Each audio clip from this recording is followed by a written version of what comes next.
The next part we're going to create is the M5 shoulder screw, one here and one here. File, new part. On the top plane, going to create a sketch. Smart dimension, that's 10mm. Features, extrude, 5mm. Accept. Rotate to the other side. Create a sketch. It's going to do a normal 2. Circle. Diameter 5.5mm. Extrude that in the opposite direction, this time 0.5mm. Click on the new surface and add a new sketch. Circle again, this time 6mm. That's extruded now, 22.5mm. Gives us the main body shape. And then click on the top face, create a sketch. I'm going to use a sketch tool called Polygon. If we click on there, we can select the number of sides. In this case 6 already, which is fine. I'm not going to be concerned about the rest of the data at the moment, because all I'm going to do is just sketch this rough shape. I'm going to click on that top line, make that horizontal. Smart dimension here, from the point to the origin, 1.8mm. Extruded cut. We're going to cut that downwards 2.5mm. Now you're going to add some fillets. Fillet to the top edge, 0.5mm in here. Now a fillet again, this time 0.25mm, and we're going to go in here. If I select this face, and then right click and accept that. Now we're going to work on the bottom part of the shoulder screw. Now this isn't an actual thread. What we've done here is we've tried to assess your use of linear patterns and the use of constraints on sketches. So we're going to go through that process. So front plane, create a sketch, very normal 2. Zoom into this position. Just going to roughly sketch this shape, snapping on the midpoint, like so. Add a few constraints. This point's here, this point's here. We're going to keep vertical. And this line here, I want to make equal.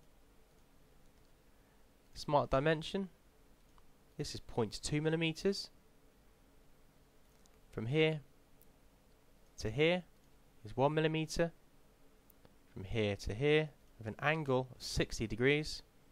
And then finally, the overall size here is 2.5. We can then features, revolve, select the axis here, gives us a revolve, and accept. Now we're going to create a linear pattern.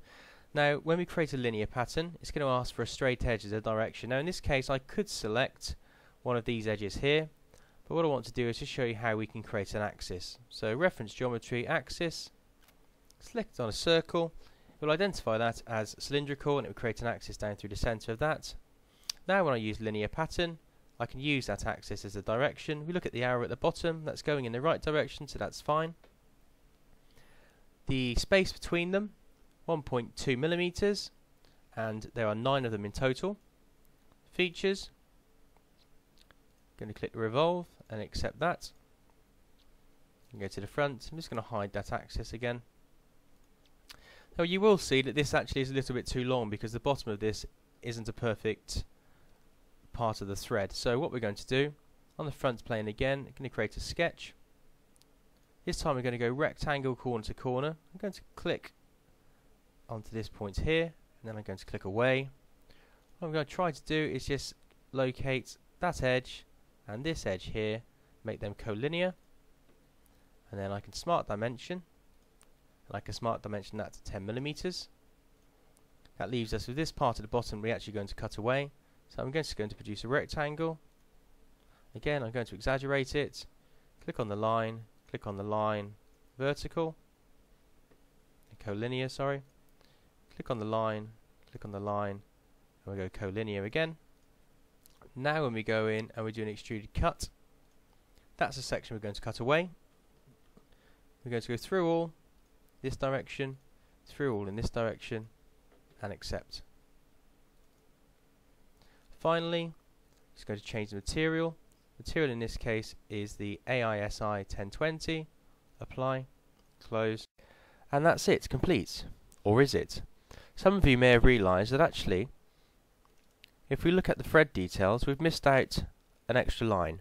We have a flat edge here on the outside, but there should also be one on the inside.